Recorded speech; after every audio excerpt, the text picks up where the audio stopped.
Olá, meus queridos irmãos. No vídeo de hoje eu quero falar acerca de algo que acontece, no mundo secular e também acontece muitas vezes dentro das nossas próprias igrejas, os templos evangélicos. São de que muitas vezes as pessoas, os crentes, os irmãos têm tido problemas e têm tentado se desviar desses problemas, ou seja, não resolver os problemas. E nós sabemos que problemas não resolvidos serão problemas que aparecerão lá na frente e com certeza nós teremos que resolvê-lo uma hora ou outra. Então eu quero trazer aqui, nesta hora, uma revelação da Palavra de Deus de que os nossos problemas que aparecem na nossa vida, eles devem ser resolvidos, segundo a Bíblia, pela raiz.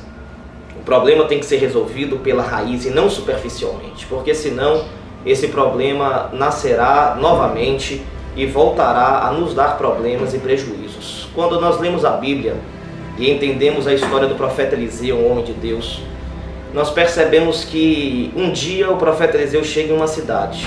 A Bíblia diz que aquela cidade era boa, porém os homens chegam diante dele e diz: porém as águas dessa cidade são águas estéreis, águas improdutivas, que não produzem vida, águas que não produzem frutos.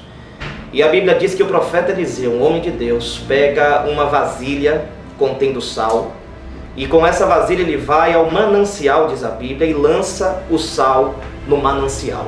Olhando a palavra manancial, na sua etimologia ou no seu significado, nós percebemos que a palavra manancial significa fonte, ou a palavra manancial significa início, dando a entender que o profeta Eliseu não jogou sal no meio do rio, o profeta Eliseu não jogou sal no final do rio.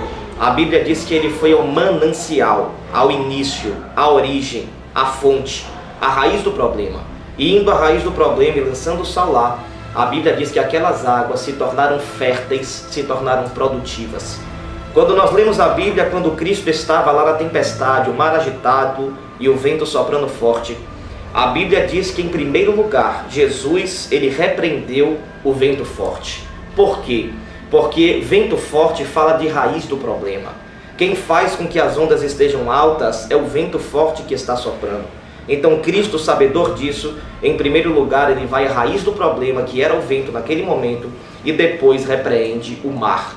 Olhando também para a vida de Davi, lutando com o gigante Golias, nós percebemos que quando Davi pega a pedrinha, coloca na funda e lança no gigante Golias, a Bíblia diz que a pedra se encrava na testa do gigante Golias e aquele homem cai ali. Porém, Davi não para por aí. A Bíblia diz que, e essa expressão na Bíblia é interessante, porque a Bíblia diz: e correndo Davi apressadamente, foi até o gigante Golias, puxou da espada do gigante Golias e arrancou a cabeça do gigante Golias. Ou seja, Davi não parou quando a pedra se encravou na cabeça, mas ele foi adiante para que o problema fosse resolvido completamente. Existem pessoas que estão derrubando apenas gigantes, dando pedradas em gigantes. O gigante está até caindo, mas se eu e você não formos correr apressadamente ao gigante para lhe cortar a cabeça, com certeza este gigante que está adormecido poderá acordar e voltar a nos dar trabalho mais adiante. A edificação e a palavra que eu deixo para os meus irmãos, para os meus queridos irmãos em Cristo Jesus e para todos aqueles que ouvem é essa: nós precisamos ir à raiz do problema e resolver o problema na sua raiz para que ele seja completamente resolvido para a honra e glória do Todo-Poderoso. Um abraço para todos que nos ouvem e que Deus abençoe com a paz e com a graça e misericórdia do Senhor. Amém e graças a Deus.